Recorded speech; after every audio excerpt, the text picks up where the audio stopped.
Muy buenas tardes, amados hermanos. Que Dios los bendiga en esta preciosa tarde.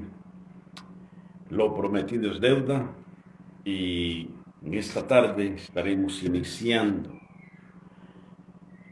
la exposición de este estudio y vamos a estar hablando acerca de la carta de Santiago.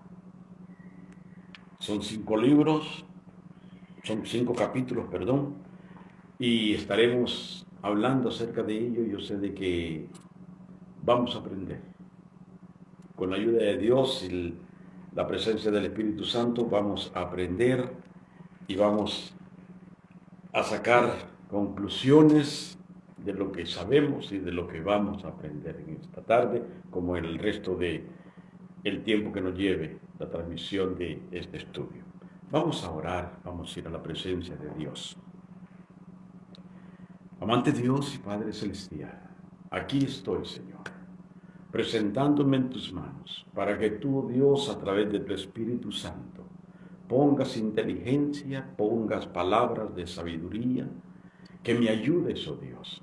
Tú sabes que he hecho lo que he podido, pero yo necesito que tu Espíritu Santo, Señor, pueda completar, Señor, el estudio que hemos realizado.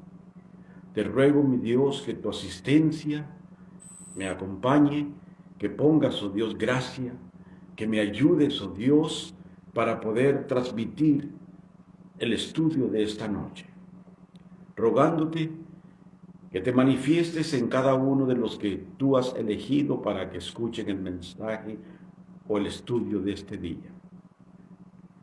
Que tú, oh Dios, nos asistas, que tú, oh Dios, nos bendigas para sacar el mayor provecho de este estudio. Gracias, Señor, en el nombre de Cristo Jesús. Amén. Bien, entonces decíamos de que, primero, amados hermanos, recordemos de que, como las películas, o cuando usted lee un libro secular, la introducción muchas veces se vuelve monótona, como que se siente aburrida. Pero posteriormente vamos a ir calentando. Usted sabe que el tren al inicio va paulatinamente hasta que llega a su velocidad máxima. Nosotros en esta tarde vamos a complementar y vamos a iniciar la introducción del libro de Santiago. Quiero decirles que algo que quiero hacer en esta tarde, amados hermanos, es plantar dos cosas. O sea, quiero enfocarme en dos cosas. La primera es de motivarles a ustedes a que se profundicen en el contexto de la palabra. Motivarles a leer paulatinamente, leer la palabra de Dios. Porque déjeme decirle que nosotros como cristianos hemos recibido estudios, hemos recibido enseñanza. Hay versículos que los hemos canalizado en nuestra mente, que lo sabemos inclusive de memoria, pero los hemos adquirido de una forma literal.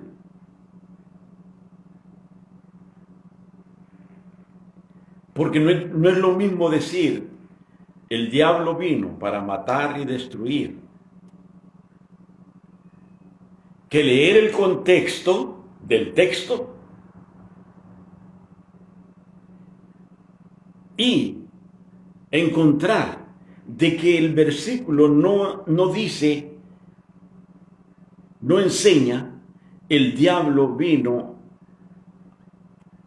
a destruir, a robar, a destruir y a matar. Pero cuando nosotros leemos el contexto y nos vamos al texto, vamos a aprender de que el significado es completamente diferente. Es lo que el Señor dijo a los fariseos. El sistema religioso mata, roba y destruye.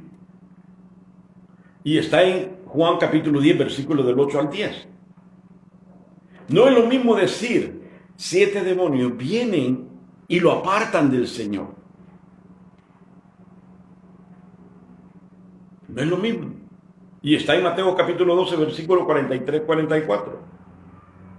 O sea, amados hermanos, vamos a darnos cuenta en esta tarde o en lo sucesivo, cómo vamos a aprender para que el texto literal, antes de entrar al texto literal, vayamos nosotros al contexto del texto para encontrar la profundidad de lo que el versículo nos está enseñando.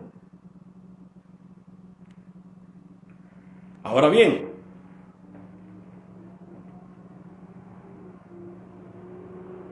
este tipo de enseñanzas, hermano,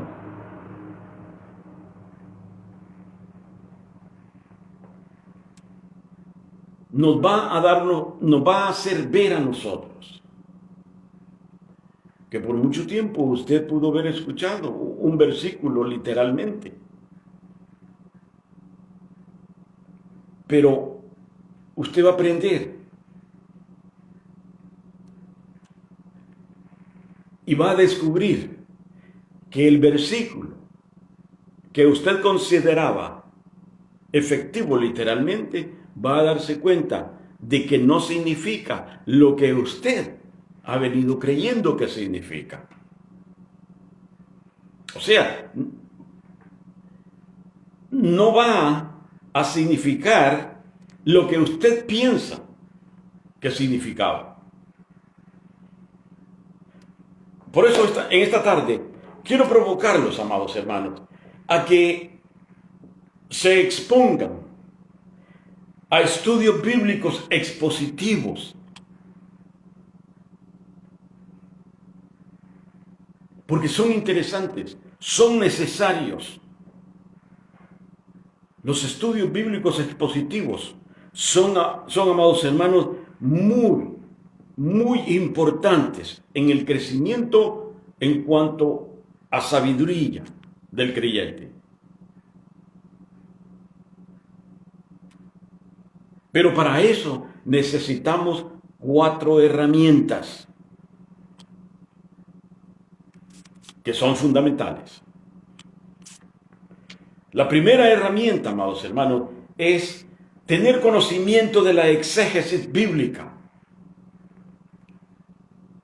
Vamos a estar dialogando en una terminología de que tal vez usted no conoce o tal vez ha escuchado y tal vez no le ha dado la importancia que merita.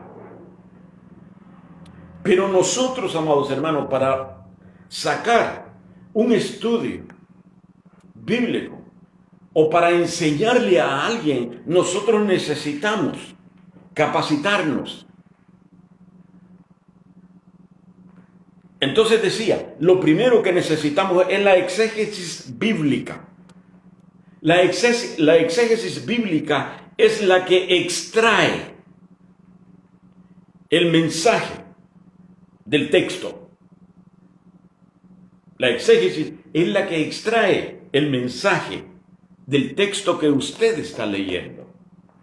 Entonces, exégesis es la que extrae. Inségesis es cuando se le añade al texto lo que el texto no dice.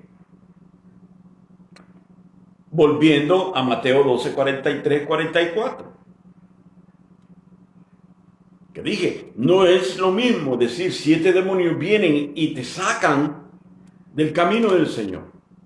Porque en primer lugar, exegéticamente no está diciendo de que el demonio viene y se mete dentro de aquel cristiano, porque no puede ser y no es así. Porque en el momento de que la persona entregó su vida a Cristo de todo corazón, el Espíritu Santo entró a morar en ese corazón. Entonces, no podemos nosotros pensar en que después que se enfrió o se alejó, 7 demonios vienen y lo apartan. No se puede.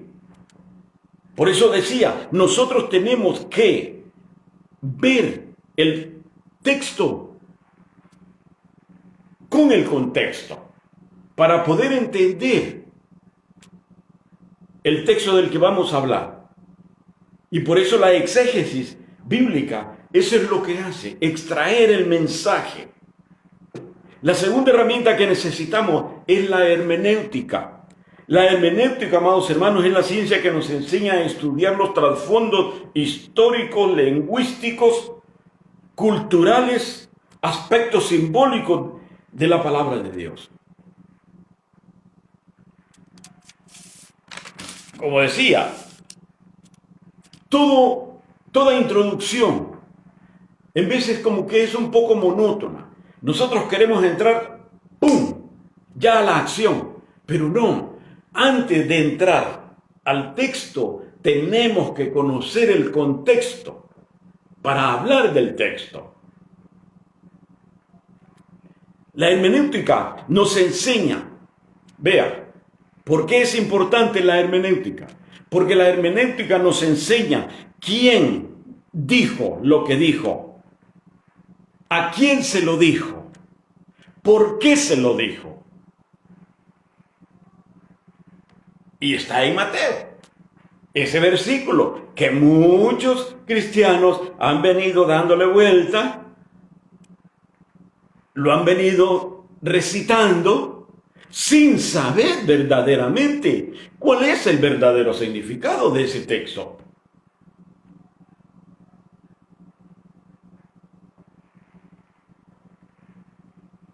Lo tercero, necesitamos la homilética.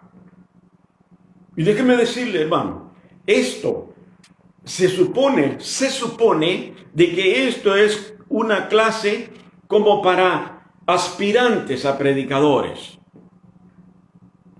Que se cree de que solamente los pastores o los predicadores son los que necesitan el conocimiento de estas materias. Pero no, porque usted y yo hemos sido llamados a predicar. Entonces, si hemos sido llamados a predicar el Evangelio, nosotros tenemos que crear estos conceptos.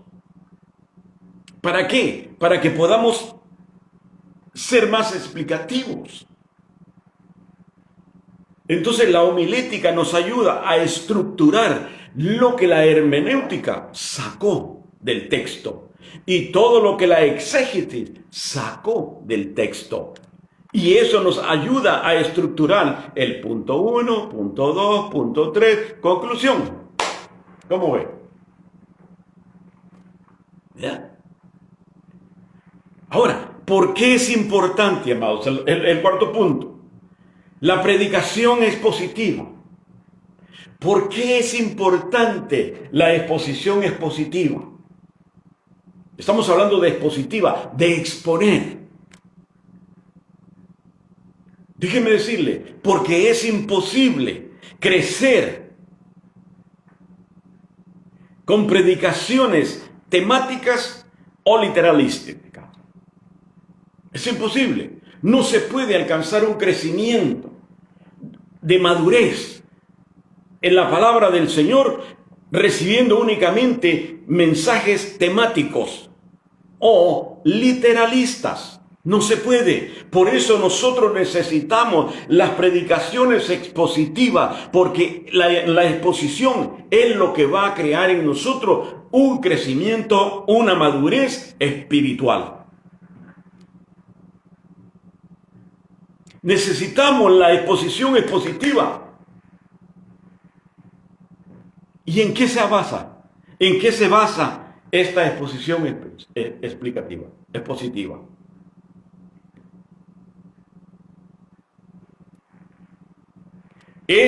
Se basa en que nosotros leemos el texto y exponemos el texto en su contexto. O sea, estamos leyendo en Mateo capítulo 12, versículo 43. Literalmente estamos leyendo el versículo 43.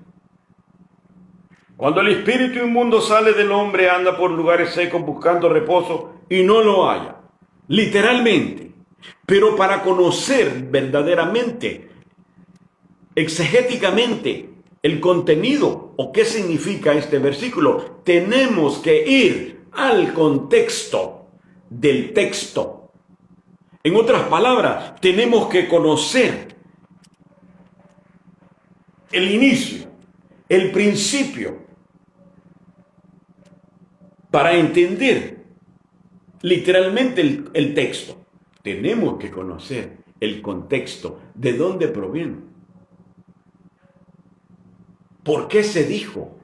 ¿A quién se dijo? Y aquí, de acuerdo a Mateo capítulo 12, versículo 43-44, aquí el Señor Jesús estaba hablándole a los fariseos, a los sacerdotes. No estaba hablando del cristiano. Pero repito, necesitamos, para conocer el texto, necesitamos conocer el contexto del texto que vamos a leer. Ahora, ya con esta explicación, vamos entonces a entrar a la introducción. ¿Por qué se tiene que dar la introducción? Si las introducciones son aburridas. Muchas veces en los estudios bíblicos de los miércoles en las congregaciones, especialmente cuando vienen de trabajar, ¡ay, Dios mío! Y se dice de que vamos a entrar a estudiar la introducción del libro, empiezan a hervir frijoles. Aparte de que vienen cansados, vienen rendidos, se duermen. Porque la introducción es poco llamativa muchas veces. Es pasiva, no es la acción que nosotros queremos o esperamos. Pero la pregunta era, ¿por qué se tiene que dar la introducción? Porque es lo mismo cuando usted compra un accesorio para la cocina. Usted tiene, antes de conectar, recomiendan que antes de conectar, cuando usted abre la caja, ahí hay un pedacito de papel que dice, antes de conectar, lea las instrucciones. ¿Por qué? Porque nosotros necesitamos conocer el manual, necesitamos conocer cómo funciona. Antes de ir a la práctica, tenemos que llenarnos del conocimiento de cómo funciona el aparato que nosotros hemos comprado. Es lo mismo. Bíblicamente, la introducción es el manual. O sea, de que antes de entrar al libro, nosotros tenemos que tener las instrucciones básicas en nuestra mente.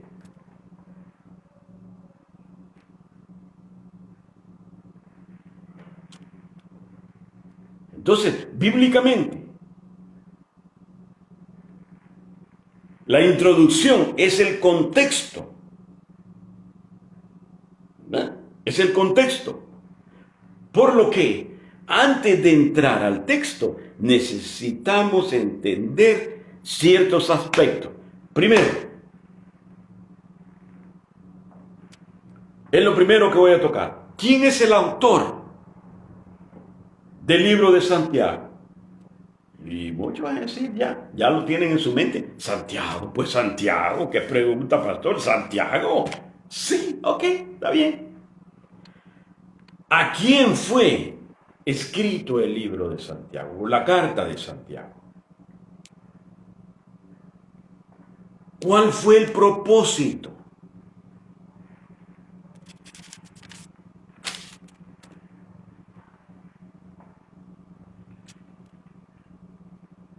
¿Cuál fue el propósito?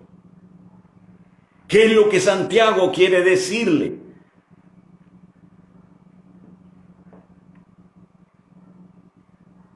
Recordemos, Santiago era el medio hermano de Jesús. Y de acuerdo a la historia, Santiago no creía en Jesús. ¿Se acuerdan de que la Biblia enseña de que los hijos, los hermanos, no creían en él? No creyeron en él. Los hermanos de Jesús fueron los que le dijeron, oye, vete a hablarle a otra gente. No nos vengas a hablar a nosotros. Santiago fue uno de los que no creyó. Mas sin embargo, Santiago creyó después de la resurrección. O sea, que Santiago no creyó en su medio hermano, aquel hombre que andaba caminando con ellos en las aldeas. No creyó en él, pero creyó después, cuando Jesús resucitó. Y la Biblia dice en 1 Corintios capítulo 15, versículo 7, que después se apareció a Jacobo, después a todos los apóstoles. El nombre de Santiago, originalmente en hebreo, significa Jacobo. Santiago creyó después de la resurrección en Jesús. También el libro de los Hechos, capítulo 1, versículo 13, nos muestra de que Santiago ya creía, pues estaba con los demás discípulos en el aposento alto para recibir la promesa del Espíritu Santo. Lo segundo que quiero que veamos es esto: la personalidad de Santiago. Miren, en el transcurso, cuando vayamos leyendo la carta, vamos a darnos cuenta, amados hermanos, que Santiago fue un hombre práctico y se identifica con Pablo, que hay veces que los quieren poner entre punta, entre a uno con el otro. ¿Se acuerdan aquel versículo que dice: muéstrame tu fe por las obras? ¿Verdad?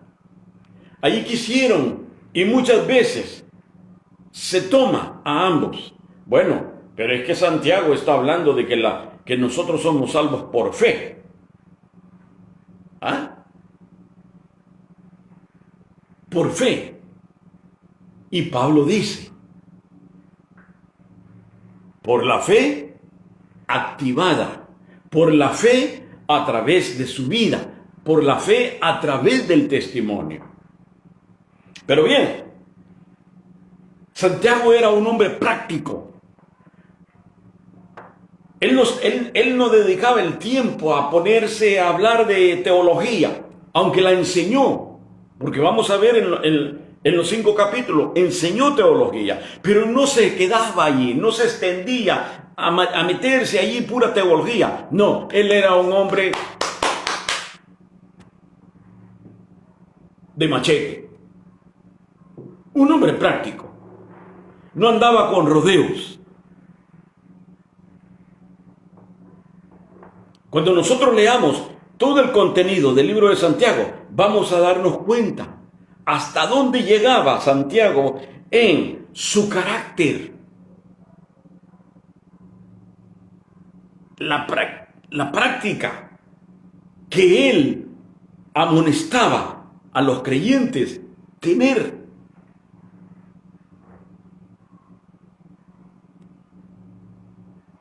Ahora otra cosa.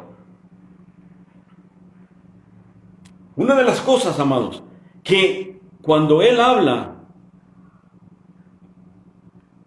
en cuanto a las pruebas, él hacía énfasis en que mientras el creyente existiera en esta tierra, siempre iba a tener pruebas que son indispensables en la vida de cada creyente. Cuando entremos a la carta, entonces Él nos va a enseñar cómo confrontar las pruebas. Esas pruebas que son inevitables de que lleguen. Son inevitables, tienen que suceder. Por eso decimos, Santiago era un hombre práctico. Práctico.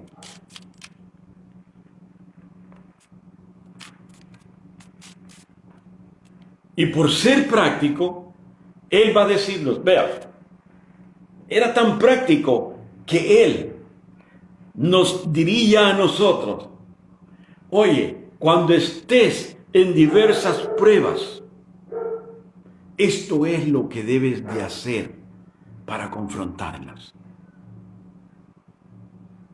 Otra cosa, Santiago veía que esas pruebas son inevitables porque Dios, a través de esas pruebas, forma un carácter en nosotros. Hay madurez en nosotros.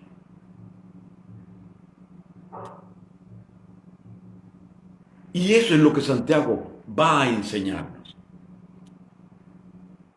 Habla también de la verdadera fe. Dice que la verdadera fe se manifiesta a través de los frutos que ésta produzca. O sea, que nos diría a aquellos que dicen, Santiago, yo soy cristiano. Yo tengo fe. Entonces Él nos diría a nosotros, a mí no me digas que tienes fe. A mí demuéstramelo a través de los frutos dignos de arrepentimiento. Ese era Santiago. Y tal vez algunos, sí, muy religiosos, pueden decir, Santiago, si yo tengo fe. Entonces Él le diría, muéstrame tu fe por tus obras y yo te mostraré mi fe por mis obras. Porque era así, su carácter era así. Porque él aprendió bastante caminando con Jesús.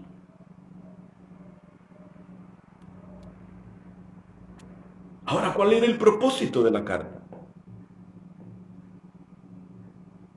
Corregir algunos problemas, algunas situaciones prácticas que se estaban viviendo entre los judíos que estaban en la dispersión. Ese era el propósito. Corregir los errores que muchos judíos, porque recordemos que fueron exilados, ellos salieron. Entonces, se mezclan judíos con gentiles. Y el propósito de la carta de Santiago era, más que todo, para enseñar, para corregir. Por eso, aquí en el capítulo 1, dice, Santiago, siervo de Dios y del Señor Jesucristo, a las 12 tribus que están en la dispersión, saludo. El saludo de él era ese. Pero ¿a quiénes fue dirigida la carta? A las 12 tribus, a los judíos que estaban en la dispersión.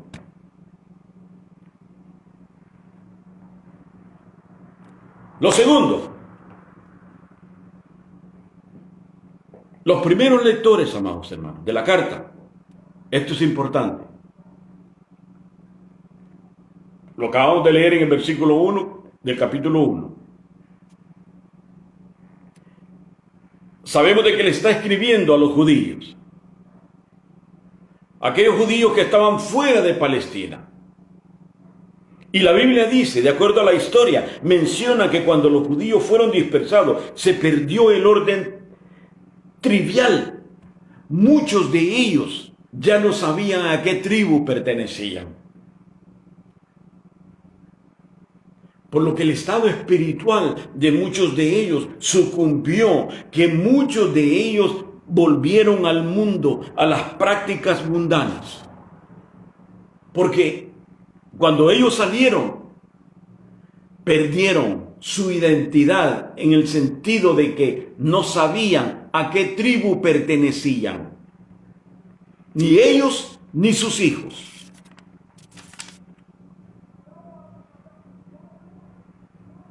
Ellos tenían mucho conocimiento, ellos conocían mucho, pero el conocimiento, amados hermanos, no armonizaba con sus vidas.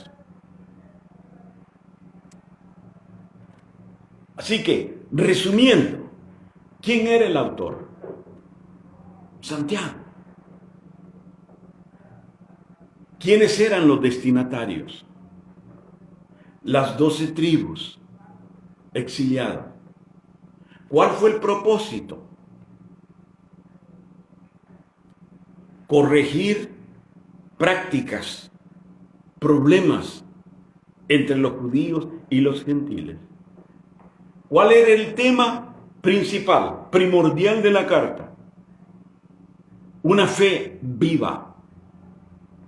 Y en los 5 capítulos vamos a darnos cuenta que el tema primordial era una fe viva y que Santiago aprovecha para enseñarnos que una fe viva produce obras que agradan a Dios.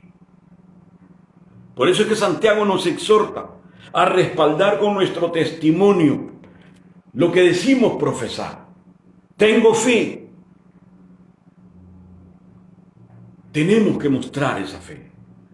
Soy cristiano. Debo demostrar que verdaderamente soy cristiano. Como hemos dicho en otras ocasiones, no de palabras, sino de acciones. O sea, que si decimos que somos cristianos, debemos de probarlo, debemos de comprobarlo con el estilo de vida que nosotros tenemos. Como cuando le preguntan a usted, o en ocasiones me han preguntado a mí, y me dicen, ¿está enojado usted? Y yo les digo, no. Así. Me preguntan, ¿está enojado? Hermano, ¿está enojado? Y yo digo, no. Entonces me responde y me dice, pues póngase de acuerdo con su cara, porque su cara dice algo diferente. Así es, que el estilo de vida, si decimos nosotros que somos cristianos, debemos de comprobarlo con una vida, con un estilo de vida de acuerdo a Dios. Por eso ponía este ejemplo, porque muchas veces nos preguntan a nosotros, ¿está enojado? Y nosotros decimos no, pero tenemos la cara, el rostro de nosotros está completamente hablando lo opuesto de lo que nosotros estamos diciendo, porque estamos diciendo, no estoy enojado, pero en nuestro rostro se ve de que sí estamos enojados. Y por eso Santiago enfatiza, si decimos que somos cristianos, debemos de reflejarlo, debemos de dejarlo, de expresarlo con un estilo de vida.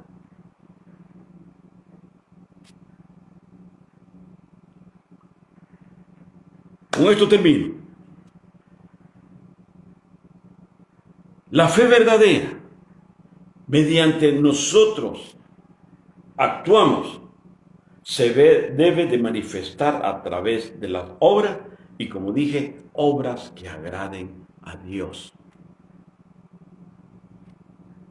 ¿Ven? A eso nos exhorta Santiago, a respaldar con nuestro testimonio lo que nosotros profesamos ser. Hemos terminado la introducción. La próxima semana continuaremos. No lo quiero hacer largo porque muchos están cansados, muchos están rendidos, otros van a cenar y no queremos tomar demasiado tiempo, porque entonces se salen del aire. Entonces, 30 minutos podemos empaparnos, podemos recibir lo que el Espíritu de Dios nos entregue. Así es que, amados, si usted está conectado, que Dios lo bendiga y vamos a orar para dar gracias a Dios. Padre Celestial, te adoramos, oh Dios, y te bendecimos. Y en este momento, Señor, te doy gracias.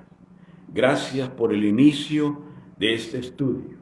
Gracias, Padre, por la asistencia de tu Espíritu Santo. Padre amado, ayúdame, oh Dios, a hacer lo que necesito hacer. Ayúdame, Padre, a esforzarme cada día más para poder, mi Dios, presentar un estudio, Señor, que sea de edificación, que sea de enseñanza, pero sobre todo, Padre, que sea de conocimiento, mi Dios. Necesitamos conocer más. Necesitamos, oh Dios, entender muchas cosas que están aquí en tu palabra, que se nos han sido dadas literalmente, pero no hemos podido encontrar verdaderamente cuál es el significado. Por eso, Padre, yo te ruego de que instes a cada uno de aquellos que tú nos vas a dar para que podamos compartir el estudio. Y permite, mi Señor, de que cada uno de nosotros pongamos el esmero, Señor, para escuchar tu palabra, que siempre es necesario y es beneficioso. Padre, bendice a cada uno de mis hermanos, los que van a escucharlo, bendícelos, oh Dios, y permite que sus mentes sean receptivas para que pueda tu Espíritu Santo atesorar esta semilla, mi Dios.